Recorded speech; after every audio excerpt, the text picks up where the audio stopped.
Yo, what's up, y'all? Welcome back to Snaps. Right, to Snaps. Very close.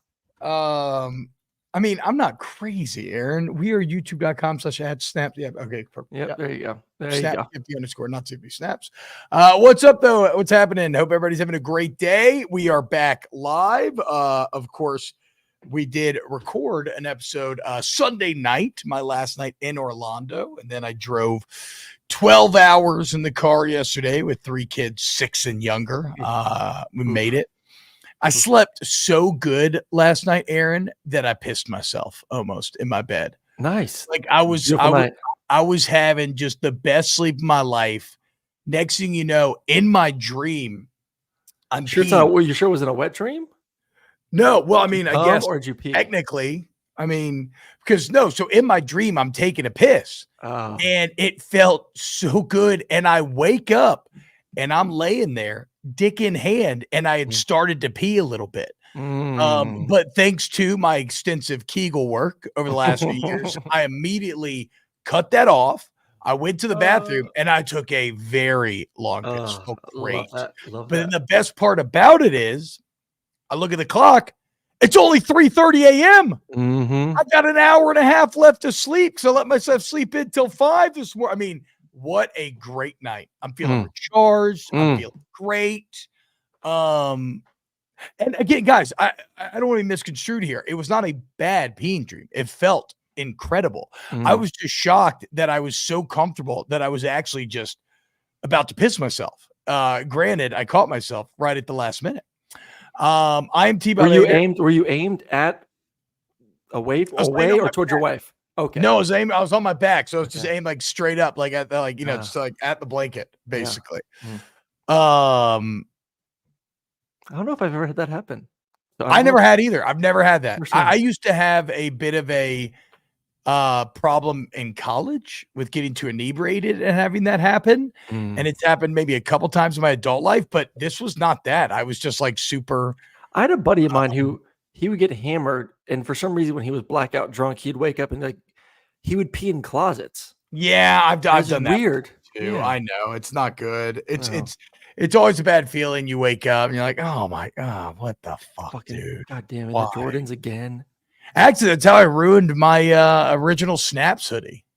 I do gotta get those awesome baby blue ones. It was at either the Senior Bowl or SEC Media Days, and first night, go out, have fun, and next thing you know, wake up and like there at the bottom of the closet, that thing is just soaked in urine. Great story. I'm gonna tag on to what Max said. As a kid, I used to sleepwalk and piss in the bedroom trash can. I woke up one night. Or morning, woke up in the morning. I looked down. I was like, why the fuck am I naked? I was probably like 10, 11 years old. Parents said they was stumbling around the house, sleepwalking, went into the bathroom, started pissing through my pants into the trash can, though. So like I was close to the toilet. And then obviously they changed me, put me back to bed. No, do not remember this at all. Just literally woke up the next morning naked. Like, what's going on down here? Classic stink pisser. Yeah.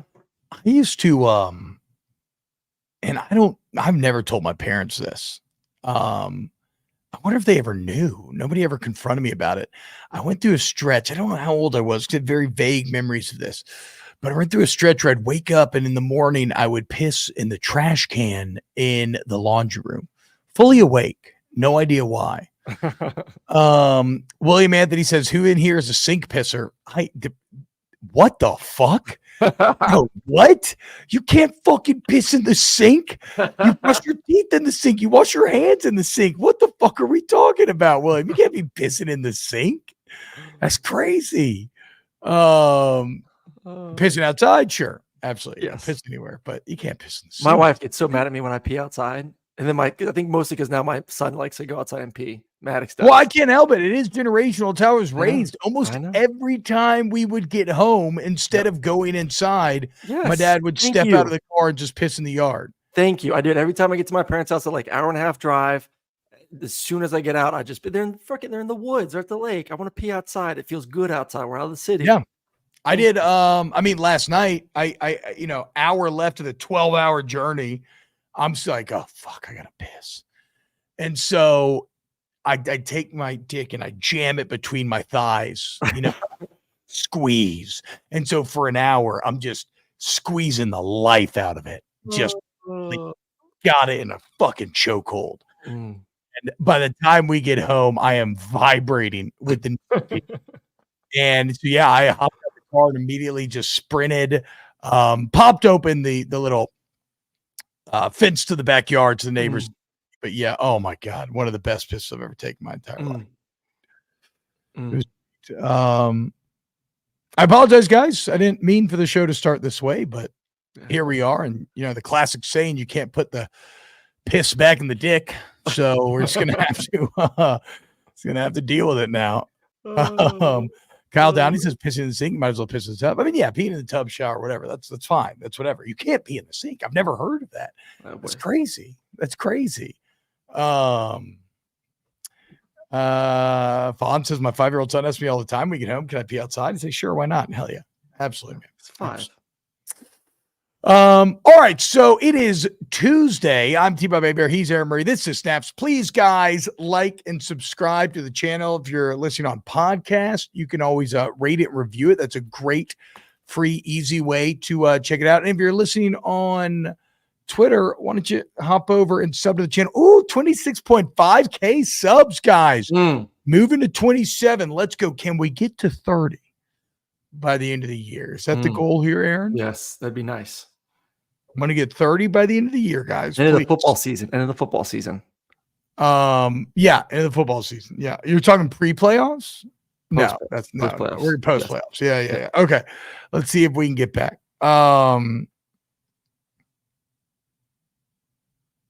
Okay, News. That's like a legitimate good football question. Maybe we can get to a bit later on. Anyway, like it, share it, all that good stuff. All right. It is Tuesday. We recapped the weekend that was. Now it is Tuesday, and so we want to look forward to the weekend that will be. And it's a card featuring two matchups that preseason we knew were going to be bangers, and in some ways maybe even better than we thought. And then two matchups that preseason we would have never given second thought to, and yet they're actually pretty damn good when you look at it. And so we'll talk Bama LSU, College Game Day going there. That's going to be your headliner. We'll talk UGA Ole Miss, really interesting game going down there in Oxford. And then we'll get to Colorado going to Lubbock to play Texas Tech, a game that none of us would have thought would have meant anything at this point in the season, preseason, but it means a lot to the Big 12 race and by extension, a playoff spot. And then we'll talk South Carolina Vandy, two of the better SEC teams, 2 5-3 teams. Vandy ranked. South Carolina should be ranked. Another two teams that we would have never thought this game would have mattered ever before the season. So it's exciting to kind of see it develop here over time. Aaron, did you miss me while I was gone, dude? Of course I miss you while you were gone. Deeply. Yeah, I always miss you when you're gone. I do want to apologize to the audience, guys, because you got to remember, me and Aaron are still a pirate organization. Okay. We do all this stuff ourselves. Nobody producing or helping us be smart about logistics. And I got to put it on me. I went to vacation and I just said, fuck it. And I just went on vacation. I left everything behind. It's what I do. And unfortunately, I did not put a plan in place for uploading the podcast. So the Thursday episode, and maybe even Tuesday, or we recorded Tuesday. The Thursday episode and the reaction shows just only exist live. I apologize though for everybody who's asking where the pod has been. It's a good learning lesson for me in the future. We'll have a plan in place and that shit will get uploaded. So again, I apologize. That's on me. Austin in with the $5 super chat. Been wondering, when do we get College Game Day Snaps edition on site? Give the people what they want. Forks up. Hell yeah, forks up. Arizona State, one of the best, most surprising teams in all of college football. Austin is very kind. Eventually we will definitely get some snaps on site thing. Maybe. Well, yeah, I mean, look, if the SC championship would happen between LSU and Georgia, that would be awesome. Again, I don't it's going to, which we'll get to, but we'll see. I want to plan something like that eventually one day. I just don't know exactly when right now. Make defense great again. At least Alyssa Lang may steal your job. Well, maybe not as fun to listen to. She is much better looking. I would argue she's much better looking and much more talented. Now, she's not going to talk to you about pissing in trash cans. Okay, guys? And that's honestly, that's why a lot of y'all are here. You're not, you're just here for the nonsense. Okay. So if you like the trash pissing talk, hit the like button, sub to the channel.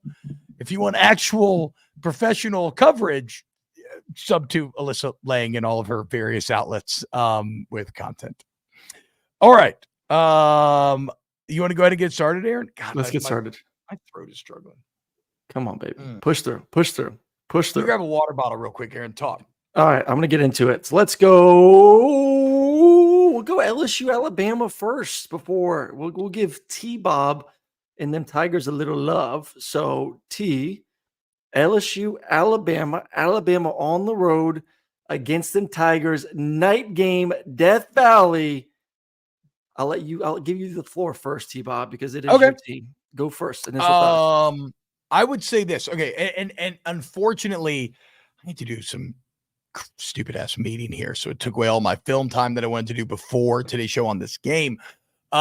Just from watching these teams live this year, I've not gotten to dive into the Bama film as much as I want to at this point, but my first pass at this game, Aaron, is on the whole, I don't feel great about it from the LSU perspective. I apologize.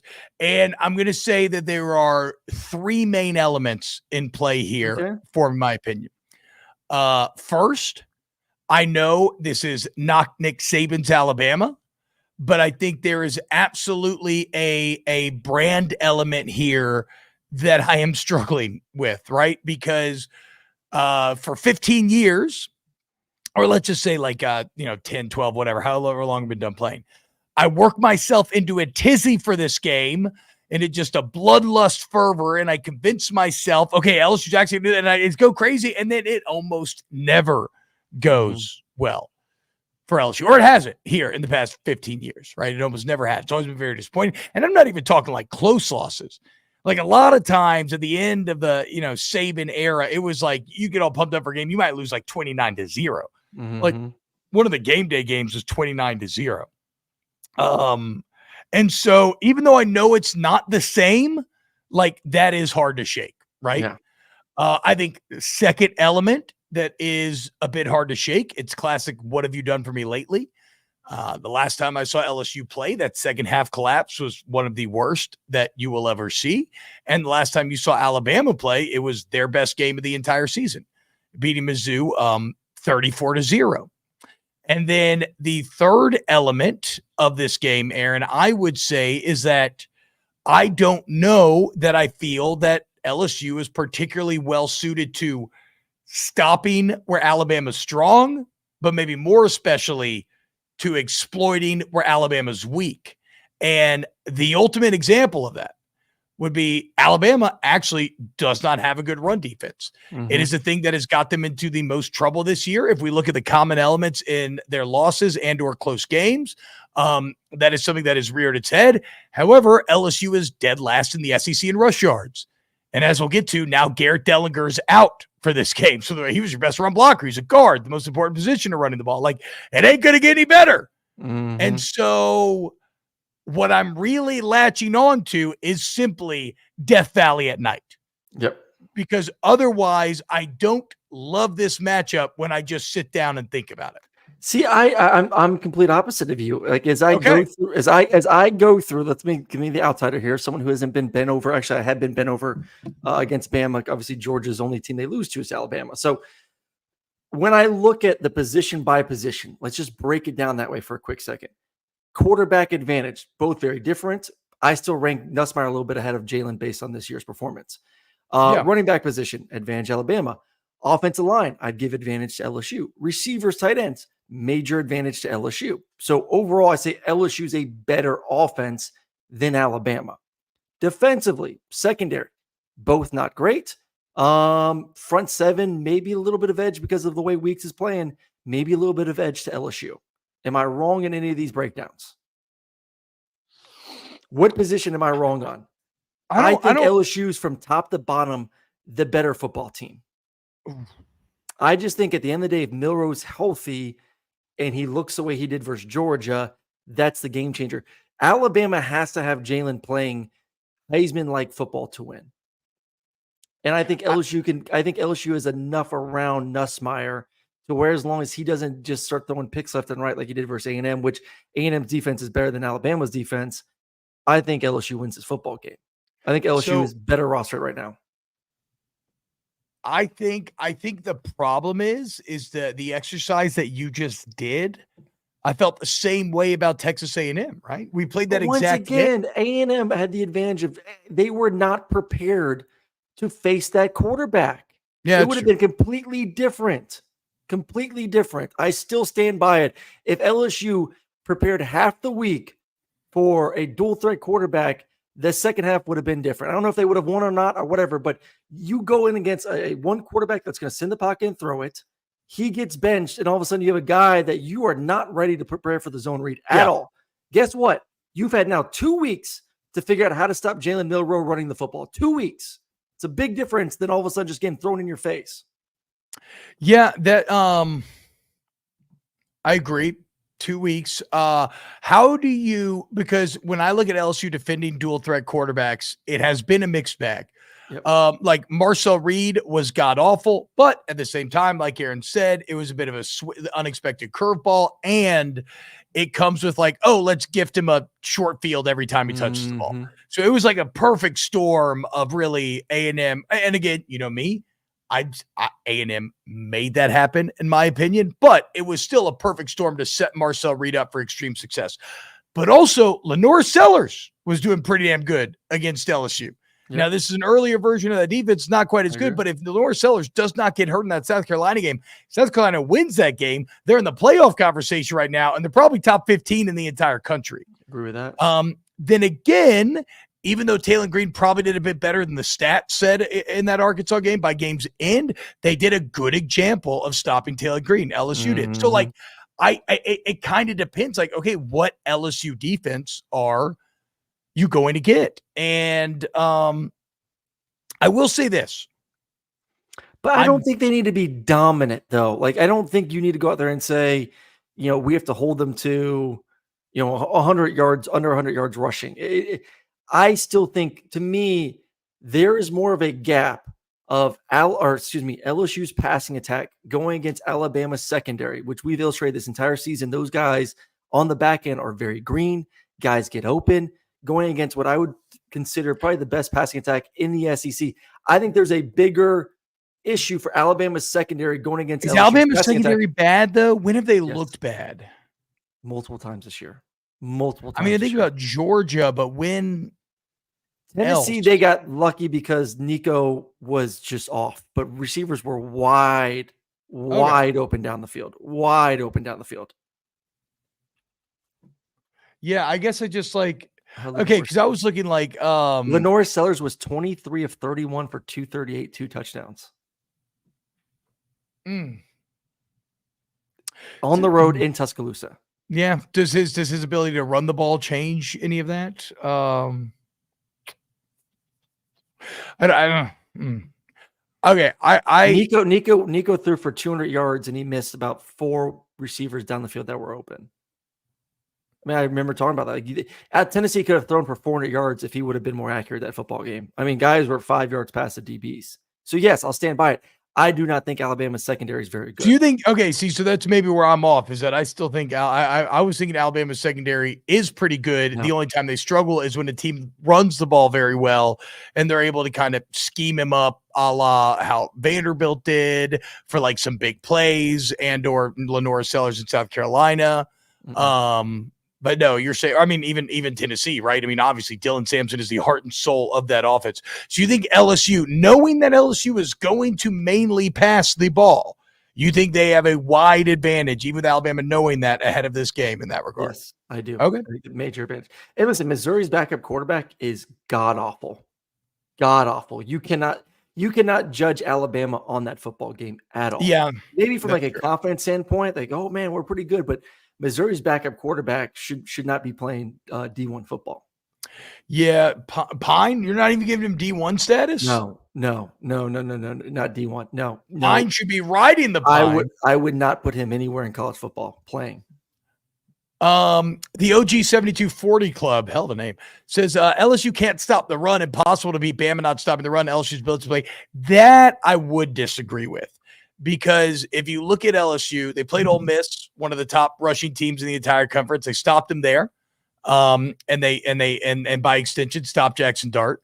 They played Arkansas, one of the top rushing teams in the entire conference. That was their best game, stopping the run, and really forced Taylon Green into some bad situations. And before the Marcel Reed switch up, they dominated the A&M run game. Even with Levy and Moss having more success than those previous two mentions, like they were the defense was having their best game of the season until Marcel Reed enters. So I don't know that I agree that LSU can't stop the run. In fact, that is maybe the thing that I am most hanging my hat on here, is that, like, when has Alabama struggled this year? Obviously, Tennessee and South Carolina. What do both of those have? Very good D lines, and by extension, front sevens. Although this feels crazy based on my preseason analysis, I actually like LSU's front seven. The interior is not the strongest, but the edges are really fucking good. And Whit Weeks, Greg Penn, Major Burns, they've really come online and done a good job. So, like, if I look at common elements where Alabama struggled that maybe LSU could replicate, it would be, number one, they struggled at Tennessee. Well, it's going to be at Death Valley at night. That's going to be huge. And then in the same way, can you contain Jam Justice, put it on Milroe, and get him off schedule and force him to beat you throwing the ball? And I do trust Blake Baker to scheme up some interesting ideas as to how to contain him and funnel him into lanes in which you're kind of waiting on him and prepared for him. I think it's easier to game plan with an extra week. It's easier to game plan for Alabama's offense than it is LSU's offense. I think Baker's going to have a solid game plan ready to slow down Milroe's legs.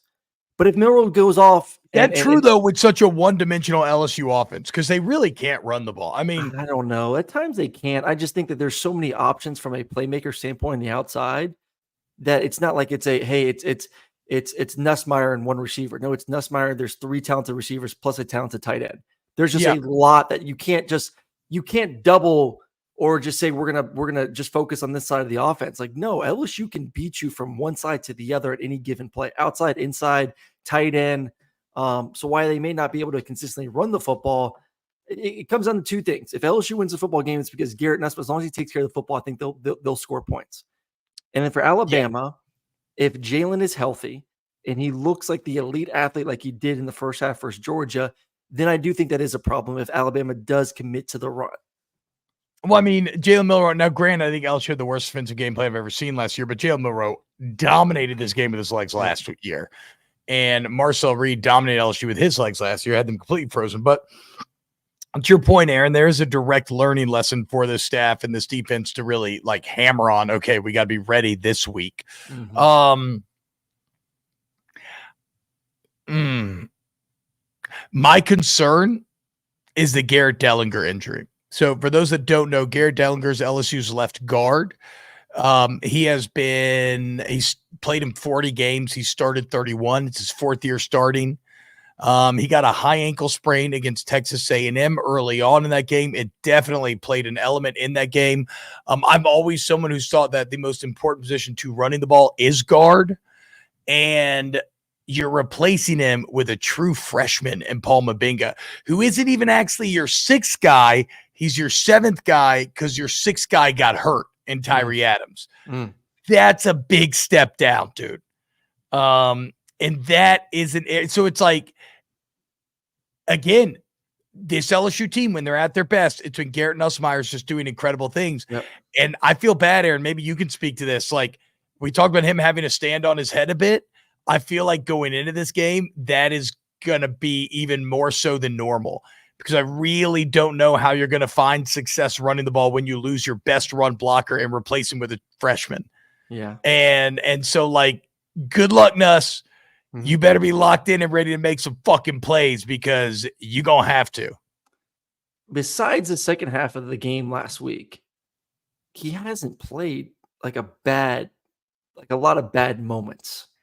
No, South Carolina, he fell into a couple, but then he made up for them. But yeah, those would be the two. Yeah, I mean, like overall this season, he has been. So, like, if you're betting on what Garrett Nussmeier are we going to get? I based on based on the entire season, you bet on the fact that he's going to have a good game. Yes, I do wonder though, like Alabama. Okay, what all pocket quarterbacks have they faced this year? Carson, Wisconsin, not gonna really over 40 yards. Yeah. I mean, I know, but the picks. Yeah. That's what I'm worried about, is a similar kind of stat line to what Carson put out there. Yeah. But I think once again, the advantage is last game was on the road against A&M. Carson on the road against Alabama. At home, hopefully you're not having to deal with that. But he did throw a couple picks versus Ole Miss though too. Garrett Nussmeier at home. Again, now one thing he's been able to do is make up for it, and the defense has held the rope for him. But it's just playing with fire. Mm-hmm. And when you're trying to beat a really good team in a playoff elimination game, which fuck you, Aaron, guess what? Playoff Thunderdome. It's finally here. It is here. Playoff Thunderdome. Two teams enter. One team leaves. You were like pissing in the bed last night. You're a little premature with it, but now you can just go to the toilet, let it release. This is Thunderdome weekend. This is it right here. Baby. Thunderdome is finally here. Max says, so the question is Bama good run defense? Numbers say no, but we'll see. Again, Bama's run defense is not good, but LSU's LSU's rush offense is worse. That's the issue. I'll tell you one thing I like about this game. In Kalen DeBoer and Brian Kelly, you have a couple of head coaches that both climb the ladder. You cannot accuse either of these guys of being Nepo babies. No. Like, both these are coaches that earn their way up from the mud, going through every level of football, proven to be consistent winners at every level of football. And now it all comes to a head in a playoff Thunderdome in Death Valley Saturday night. And that's enough to get me pretty freaking excited, dude. All right, make your pick. LSU is a 3-point dog right now. I got LSU the outright win. I mean, unfortunately, guys, I'm going to have to kind of treat this like I did the Ole Miss game. I'm too close to it. Take me off the case. You ain't going to get me picking fucking Bama. Okay? Fuck those motherfuckers. I hope LSU kicks their dicks in this weekend. I gave you my analysis on the game just now and where I'm insecure and where I feel like Alabama could have advantages and why I might lean Alabama. But fuck that. I hope the Crimson Tide gets there. I cannot. Ooh. Don't let me go to postgame with a dub. Don't let me do it, dude. Fuck you, motherfucker. I will shit all over you. Okay? I will shit all over you. I will piss all over you to keep it the theme of the show. But yeah, so I'm picking LSU. Of course, dude. Tigers at night in Death Valley. Let's freaking ride, dude. Let's go. No reverse psychology cowardice here, like Aaron Murray likes to employ. With it works though. It works. It does work. It works. Well, and it's the classic analysis move of like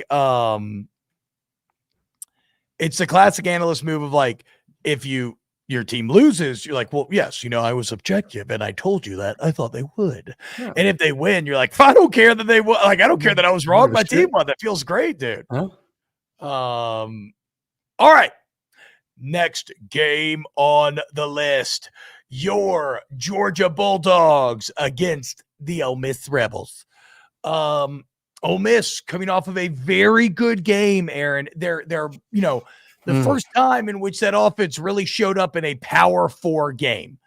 Really fucking kicked Arkansas's ass. I mean, it's crazy. They used up half the first quarter, came away with 0 points, and still won this game 63-31. Like, this thing snowballed in Arkansas hard. That said, I think it's hard to draw too many conclusions. Like, Arkansas not UGA.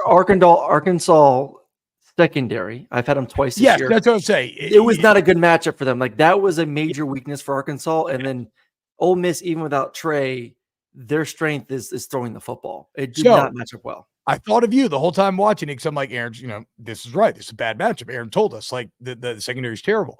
But how about this? is Quinn Ewers starting to find his way without Trey Harris? Because he was very clearly struggling.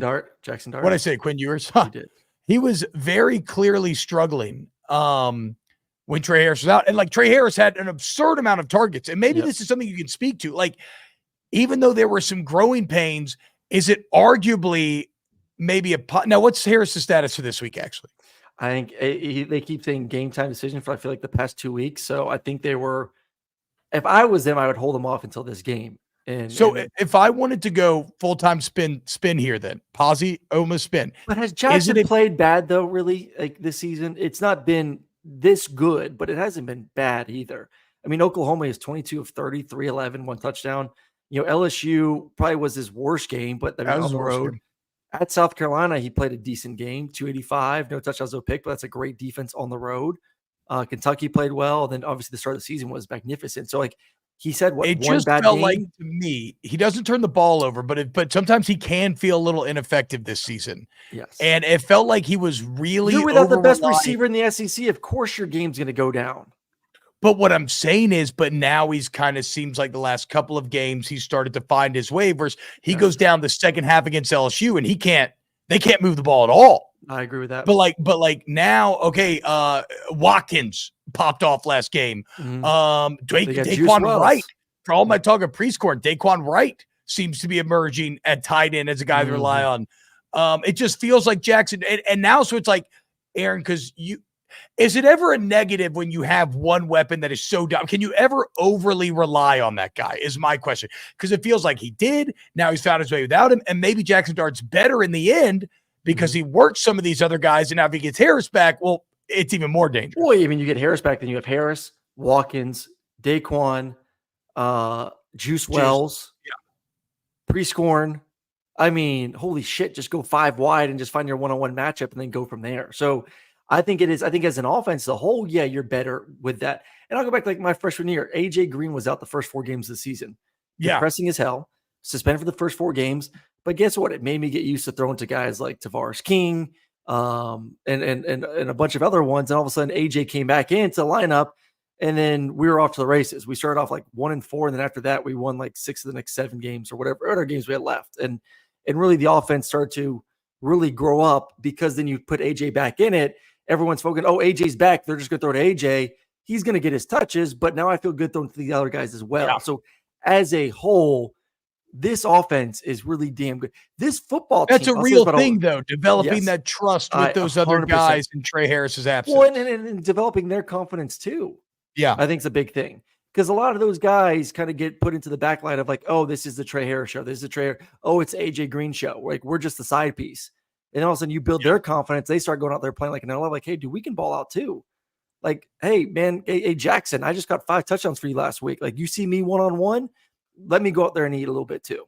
Yeah. Yeah. What did Watkins have? Like 250 and 4 tuds last week? 5. He had 5. 5 touchdowns. Holy shit, dude. Okay.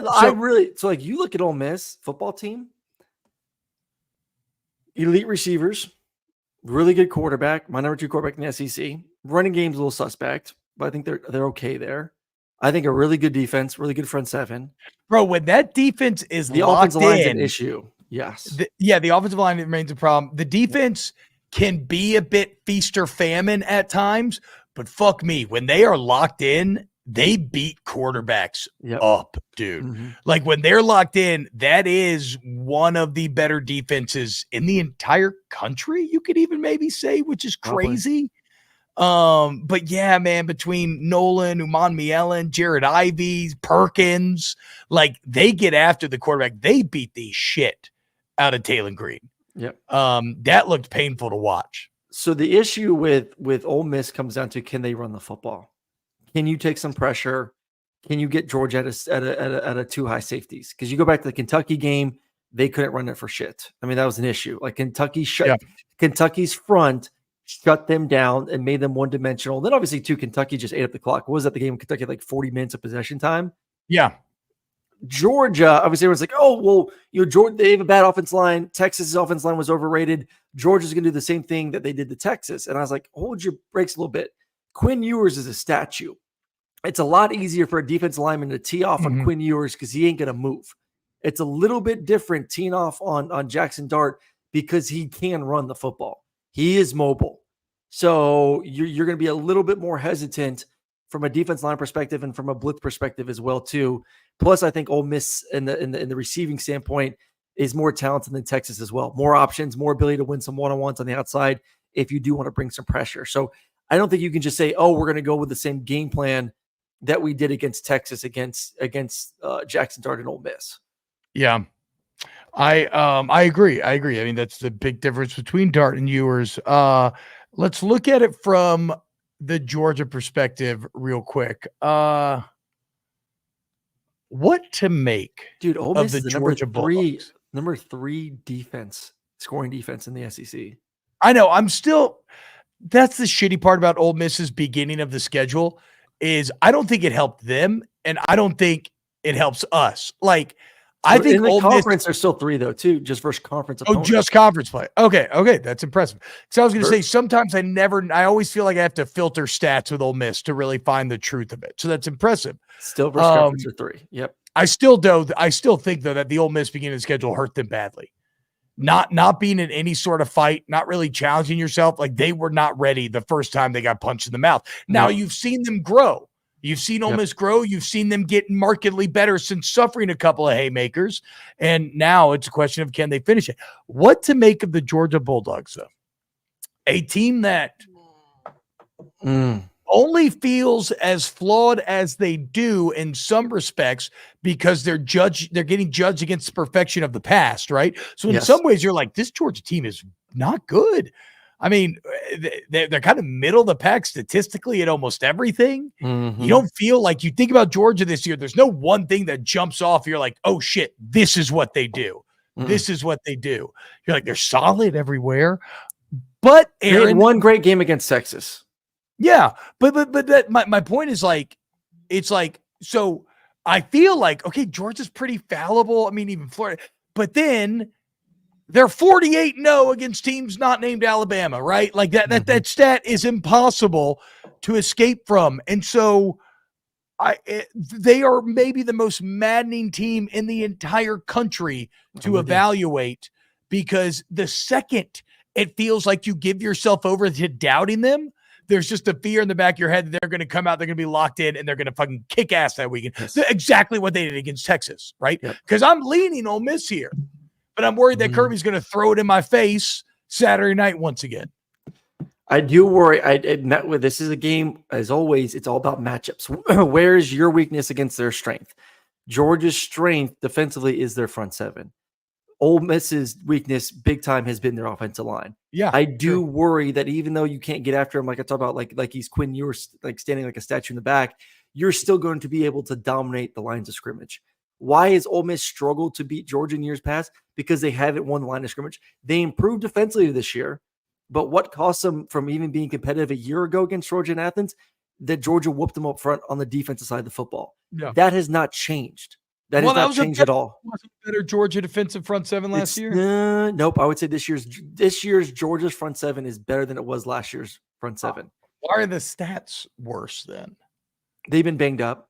I mean, Michael's been injured for a good majority of the season. Warren Brinson's been injured for a good majority of the season.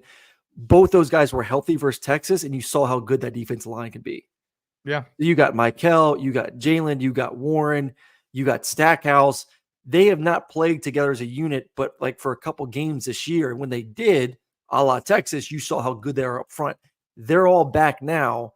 I think that's when you're going to see Georgia flex in the front. So like that's what I'm worried about. What Georgia is offensively is still a question. And I do think that's a problem this weekend because this is a good Ole Miss defense. This is going to be on the road. It's going to be it's not going to be LSU or South Carolina, but it's going to be a good environment. There's no doubt about it. It will be a good environment there in Oxford. Yeah. It just comes down to Carson, what I talked about on Sunday morning on my breakdown of him. Can he just trust the guys around him? Great views, by the way, guys. Thank you. Thank you. Can he just trust the guys around? I mean, I've listened to a couple of things Kirby said this week, and I said this on Sunday. The entire game, if you just broke it down, if there was like 70 plays or whatever many passes, 80% of it was really high level shit from Carson. And then 20% of it is like, what the fuck are we doing? Like, how do you go from looking like a first-round quarterback, making plays, checks, all of this, to then throwing some of the worst interceptions I've seen? The highs and lows are too extreme for Carson right now. Too extreme. If he can find a way to kind of merge those a little bit, I think this offense could be good, not elite, but good. And with that defense, you don't need to be elite. So I don't know. I can't sit here and say I have confidence in Georgia's offense, because when have they given us any confidence? Yeah, no, I mean, it's funny when you say that about Carson. I think it's how a lot of LSU fans may feel about Nussmeier. Though maybe arguably there haven't been quite as many lows, because Carson's thrown Definitely not as many lows. A bunch of picks this year, but like according to like expectations for Carson, where he's the number. Everyone, This isn't just me, but a lot of draft experts had Carson as the number one quarterback heading into this season. Yeah. So Garrett, while there were a lot of expectations for Garrett because we've seen him play, it was not to the level of top 5 NFL draft pick. Yeah. And then so when you don't meet that, it feels like the world's falling on you. When really, you go ahead. All right, but really, when like I said, like a lot of it is really good. It's just the bad has been really bad. I'm sorry I haven't kept up with this. Is Tate Ratledge back? Yes. Okay. How do we feel about UGA's ability to protect Carson against all those guys that we named? Better than Ole Miss's ability to protect Jackson Dart. Okay. That's big. Georgia's a better pass protection. Georgia's a little bit like LSU in the sense that they're better at pass protection than running the football. Yeah. What about? Okay, well here's where my head's at with this game, and I know this is probably going to get thrown in my face, but I don't know. I think UGA has been playing with a bit too much fire lately. I think the 48-0 thing is amazing, but I kind of feel like eventually, rent's coming due. And I also feel like Lane Kiffin and Ole Miss are kind of due for a big Siggy win. Not to say that he's never had them. He has at Ole Miss, but I feel like in a game this close, the game being in Oxford, the timing of everything, kind of the current form of the teams, I find myself, I think Ole Miss is going to squeak this thing out Saturday night in Oxford. Now, I do I understand that in the big games, Georgia traditionally comes out locked in and they're at their absolute best. And that is the element that I would be hanging on to as a Georgia fan, to say, I don't care how we looked against Florida. That's Florida. You're overlooking them. Like, you're going to get the real Georgia this Saturday. I completely understand that logic, but I just feel it's time. This is Lane Kiffin and Ole Miss's time with their back against the wall. No margin of error if they want to make the playoffs. I think they win. Oh, I can't doubt Georgia after they made me look silly versus Texas. I just can't. I'm in the mindset that you were just talking about, of like, they find a way when a team's not named Alabama in big time games to show up. It's Kirby Smart. I know. It's just Alabama. Every other big time game, Georgia shows up and they kick ass. And I still think, we talked about it yesterday, lines of scrimmage play are still so important in college football. Like, you still win and lose. And for how good Ole Miss's defensive line is, I still think Georgia from both lines of scrimmage is the more physical football team. They're the more defensive lines, like kind of a wash, maybe a little bit more advantage Ole Miss, but Georgia's offensive line is significantly better than Ole Miss's offensive line. So big time game, got to play big boy football, put your big boy pants on. I think Georgia still has the advantage in that one. So give me Georgia. You know what's funny about big boy pants? It implies that people are walking around with little boy pants. I know. Chubbies. Why would you ever choose little boy pants over big boy pants if you had the choice? Also, is big boy pants metaphorical? Like, if I wear, because I like wearing short shorts and showing off my thighs. Yeah. Am I dressing like a little boy? Yes. Do I have little boy pants on? Yes. What if I'm like big dogging alpha someone, but I have little shorts on? Do I have metaphorical big boy pants on? Like, if I'm pushing somebody, like, back up, bitch. Yes. It's just, Interesting to think about. Good points. You know what? I couldn't figure out how to work this in the conversation, but did you see the JJ Pegues direct snap 4th and 1 last week? It was one of the it's crazy. They are fucking all in on the Pegues package. They should like be. No, I know, but it's Penn State. Take some notes. Well, Penn State, they did. They do the thing where they pull the guy. They have the slot receiver who's a D lineman coming down. Did not work against Ohio State. They were completely ready for it and owned it. But no, they straight up lined up Pegues in the shotgun last week. 4th and 1, Aaron, and they gave him a direct snap, and it was a bad snap. He had to reach up and catch it, and he still got the first down. It was also kind of funny, though, because he got the shit tackled out of him, and he got up like hurting his shoulder was. It's like, man, doesn't matter how big you are, that's a brutal position. Michael says, I love tearaway pants as a junior high kid. I used to love the pants that were made by Abercrombie and Fitch in 6th grade. They were the coolest pants in the world. Do you remember these, Aaron? They were pants that you could unzip into shorts. Oh, yeah. They would unzip below the knees. Yeah. Ooh, those things were fantastic, dude. Anyway, I got Ole Miss. Aaron's got Georgia. We'll see what happens. Next on this list, a game again that we never thought we would have been talking about, and it's going down in Lubbock, Texas this weekend. And that is the Colorado Buffaloes hitting the road, the bowl-eligible Colorado Buffaloes hitting the road to take on the Texas Tech Red Raiders, and a ton of Big 12 implications in this game. I will say this as a preface to this conversation. Like everything in the Big 12, this game is subject to being crazy and not following any of the logic that you will hear over the next few minutes, okay? Call that a bullshit out if you want. I don't care. The Big 12 is an impossible conference. It's very fun for that reason this year, but just know whatever we talk about is subject to change based on it being the Big 12. That said, I really like the Buffaloes in this game. Love the Buffaloes. We talk about matchups. Yeah, Texas Tech is the worst defense in the Big 12. They are the worst pass defense in the Big 12. They are giving up 321 yards per game in conference play. In conference play, 321. UCF is 15, so one ahead of them. They're giving up 281. Oh my God. 40-yard difference between them and the next one. That is how bad they are on defense. So they're great on offense. So we have two of the best offenses in the Big 12. Do it a little bit differently. Two of the best offenses.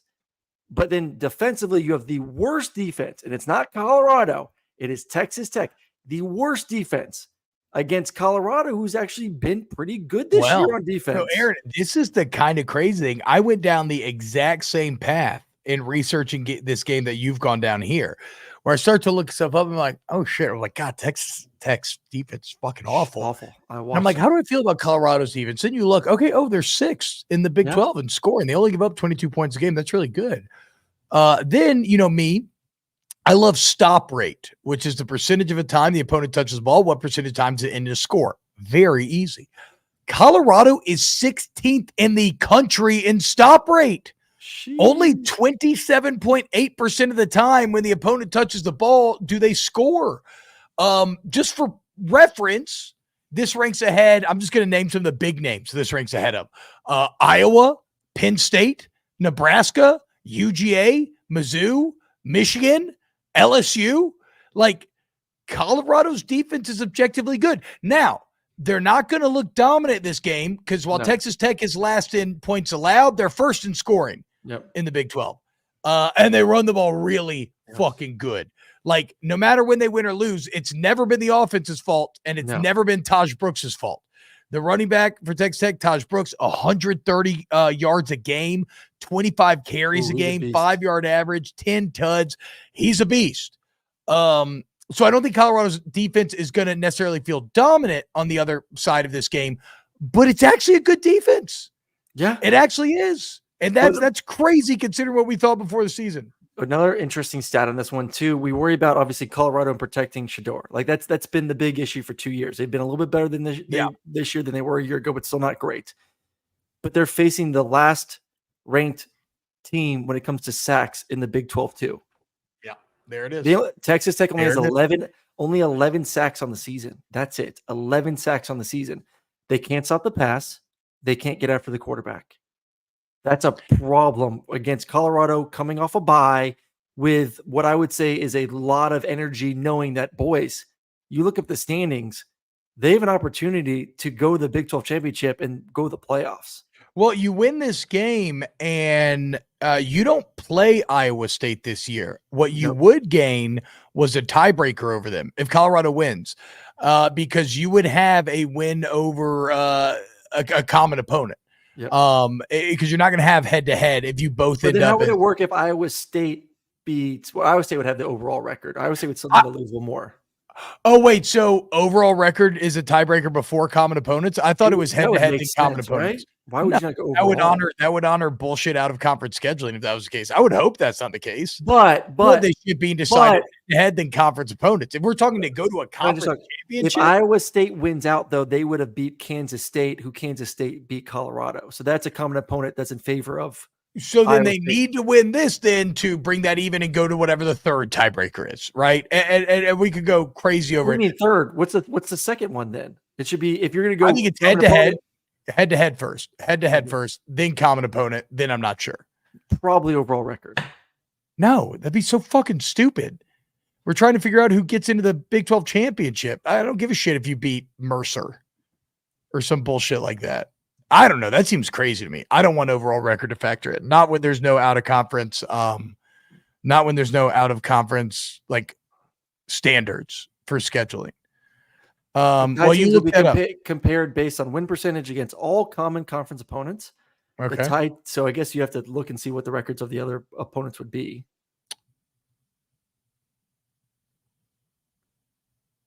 What did you say?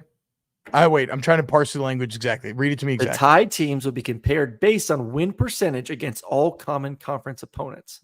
The tied teams will be that doesn't feel like it's that one doesn't feel like it's taking the opponent's record into play. That just feels like what's your record against common opponents. And in this case, if Colorado won this weekend, it would be 1-1 for both teams. So 500 win percentage for both teams. If I'm reading that correctly. The tied teams will be compared based on their head-to-head records during the season. That's not happening. That's A. B, The tied teams will be compared based on win percentage against all common conference opponents. Yeah. Okay, so that would be 500 if Colorado wins this game. C, the tied teams will be compared based on win percentage against the next highest placed common opponent in the standings. So that would go Colorado's way because that would be Iowa State. If Iowa State finishes strong, or excuse me, sorry. No, wait, hold on. Shit. No. That would go Iowa State's way because Kansas State would probably ranked over Texas Tech. Yeah. See, this is why you can't talk Big 12 scenarios, dude. There's way too many hypotheticals. Wild. We don't need to go too far down this road. And the language, I feel like I need Sharon here to break down the language for me. Well, you do. I mean, that's why these things are written that way. They need to be legalese. Like you have to cover your bases here. Yeah. Oof. If Colorado wins this game though, Aaron, the Travis Hunter Heisman hype is going to really start to coalesce. I saw some idiot the other day said, "Oh my God, we're going to vote for a guy that's an average corner and an average receiver just because he's doing both." I'm like, what the fuck are you talking about? Where are we getting to average there? Yeah, exactly. I'm like, the dude is when he's playing receiver, he's kicking everyone's ass. When he's playing DB, he's shutting it down. Like, where was average? He's making it seem like we're only hyping him up because he's doing, he's playing 130 plays per game. It's like, no, we're hyping him up because he's doing that, but also he's kicking ass doing it as a receiver in DB. He's third in the conference with 94 yards a game. He's second in the conference with 8 touchdowns through the air. He's fourth in the conference with 60 catches. Like, what are we talking about, dude? And defensive stats are always tougher, but like everybody knows you don't throw against Travis Hunter. Yes. That's fucking absurd. That's really stupid. But I also believe that Colorado can't lose another game and him win the Heisman. He'll still go to New York, but they can't have 3 losses and him overcome that. I think they have to win the Big 12 for him to win it, because I do believe as of right now, with Clemson losing, Cam Ward and Miami is probably going to go 13-0 and win the ACC. And it's going to be hard not to vote for Cam the year he's having right now if Miami goes undefeated. I agree. All right. So I think you know who we like in this game. Texas Tech is odd. Granted, Iowa State was 7-0 for the first time since the 30s, and the Raiders just ruined that season. They would love nothing more than at home to ruin Colorado's season. Wait, one more thing. What's the weather going to be like in Lubbock Saturday? 64 and sunny. Are you making that up? No, I'm looking on ESPN right now. It says 64 and sunny. Never mind. I didn't know if it was like here where it's like still hot and maybe Colorado would be like, what the fuck? Why is it so hot? No, that sounds like amazing weather. Yeah. I think Colorado wins. I think Colorado's the better team here. I think they win. I do too. I think Colorado's a better football team. I think Shedur's playing like maybe the number one quarterback taken in the NFL at the moment. Against that defense, he's going to go off. Yeah. Yeah. I know. I keep thinking about Shedur Sanders being a New Orleans Saint. That'd be really awesome. Really cool. Are they going to take Dion too as a new head coach? Hey, don't tempt me with a good fucking time. Ooh. I'll get into bed with that. Ooh. Don't y'all want to fire your coach? They just did. Did. So Thank God. They weren't going to, but they finally did. Well, there you go. Get fucking Dion and his son. Let's go. You lose to the Panthers and amazing things happen. Yeah. Final game to break down today, South Carolina at Vanderbilt. Two of the best surprises of this year's SEC.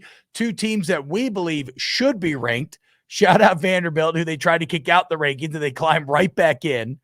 And then South Carolina, who, again, we're talking dangerous logic, but like 2 plays away from being in the driver's seat for a playoff spot and 15 and maybe the best defense in the entire country. I love Diego Pavia and Vanderbilt and everybody, but hey, don't forget the most important thing about this game. The guy from SEC Shorts is going to be there. Your boy is going to be on. Aaron Murray's on the call. I'm on the call for the game. Wait, you can't pick this then. We got to treat this with the professionalism like we're like game day and you're Kirk Herbstreit. You can't pick this. I can't pick it. Can't pick it. But you can analyze it. I can analyze it. 100% I can analyze it. Okay. I'm fucking pumped for this game. Okay, so your research on this game is going to far exceed mine. So I'll give you my surface level take here. It's just impossible for me to escape the South Carolina defense and an improving Lenora Sellers. Yeah. Diego Pavia is awesome. Vanderbilt as a team plays such solid, good football, but I feel like South Carolina's got NFL dudes all over that field. So does Alabama, though. So does some of the other teams that Vandy's beat. So like, let's see, who else would have? I mean, Alabama, yes, but I don't know that you're going to get the 42-17 TOP split again. No, not against it. But they held Texas to 27-24. That's true. I mean, I'll say this. Let me just give my 2 cents. Let's start with this South Carolina defense, which I'm with you. I believe is one of the best defenses in the country. It is unfreaking believable. That's why I had them winning last weekend against A&M. Which is why I have them as I believe one of the top 10, top 12 teams in college football. I do think they are one of the most talented teams in college football right now. But what Vanderbilt does on offense is hard to try to game plan for in a week, especially in a week in which you just had a monster win at home and a field storming. A&M just experienced that, went on the road, and got smashed by South Carolina in the second half. South Carolina is going to have to find a way to have one of the biggest wins of the season against A&M and all the celebration, and then turn around, go on the road to Vanderbilt, which it's not like going to South Carolina. I get that. But play an offense that does some unique shit that puts you on your heels, and what it does is it negates the speed in which you can play with. So with the misdirection, with all the unique things they do, you can't just play defensive line, go hunt. Yeah, they're gonna make you miss, and they're gonna do something silly, and then all of a sudden it's a big game. That's definitely true.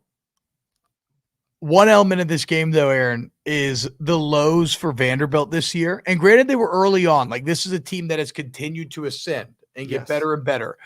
But the lows for Vanderbilt this year have been way lower than anything South Carolina's had.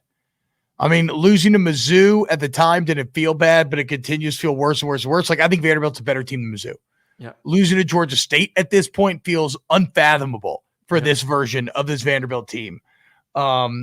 And granted, my point is probably a bit irrelevant because like who they are then is not who they are now, and they've shown the ability to pretty consistently. I think both teams are not who they were at the beginning of the season.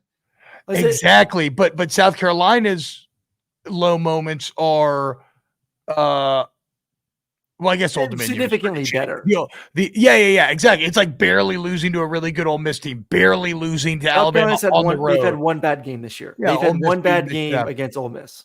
Well, and Old Dominion, the other game you called. So also maybe you're a bad luck charm here for South Carolina, and they look like shit again because you're calling the game. Maybe. But no, like, listen, Lenorse is playing at a high level as long as he doesn't turn the football over. Rocket Sanders looks like one of the best backs in the country when he's healthy. I still think the receivers are a question. You know, Simons looked really good from the tight end position. He's their leading receiver right now. But I still think that there's a lot of questions like who can play. I don't know if Mazio Bennett's going to play or not. He got knocked out of the game last week. I do like Vanderbilt's weapons though too. I really like their tight end. So it's not just a Diego offense. They got some guys that can make plays on the outside too. So the Eli Stowers kid. Let me look. Let me look up some. It's just can you get South Carolina's defense going east and west instead of north and south is going to be the key. Stowers right now averaging 4 catches, 60 yards a game, which if I could just look at tight ends, I imagine would probably be up there amongst the league lead right now. So you can't pick. You can't pick.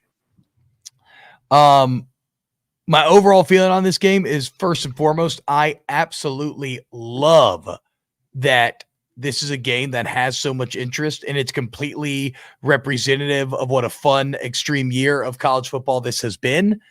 The same way, though, I talked about brands and how sometimes it's hard to change your brain. I can't bring myself to pick Vandy in this game.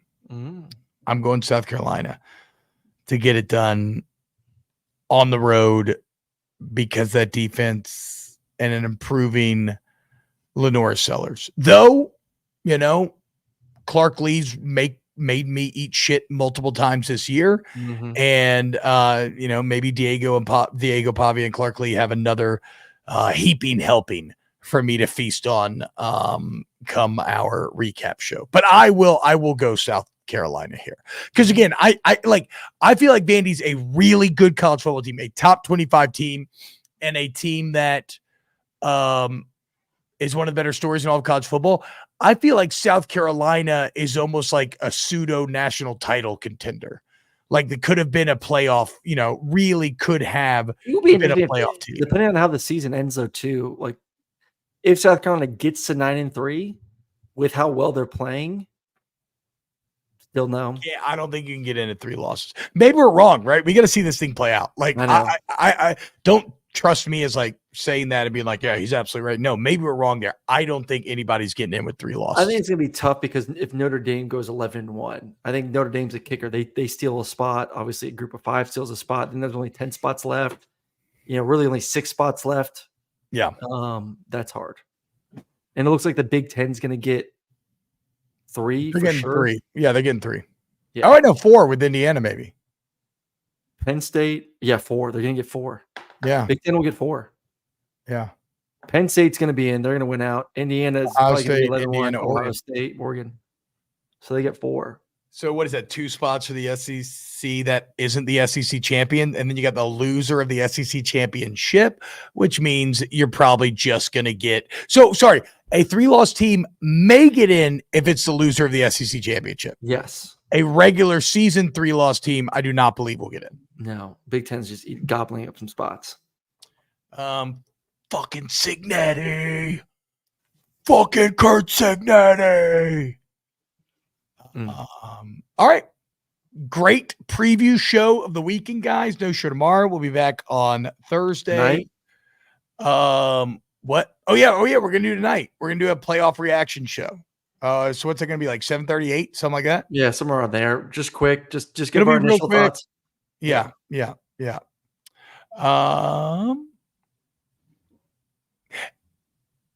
Well, Andrew Mueller, he wasn't saying 9-3 Vandy. He was saying 9-3 South Carolina, who would have 3 good losses. But no, oh no, John said that. Never mind. I'm gonna stop talking. All right, we love you. Goodbye, guys. Please like, subscribe, all that good stuff. Yeah, we're gonna do an election reaction show as well.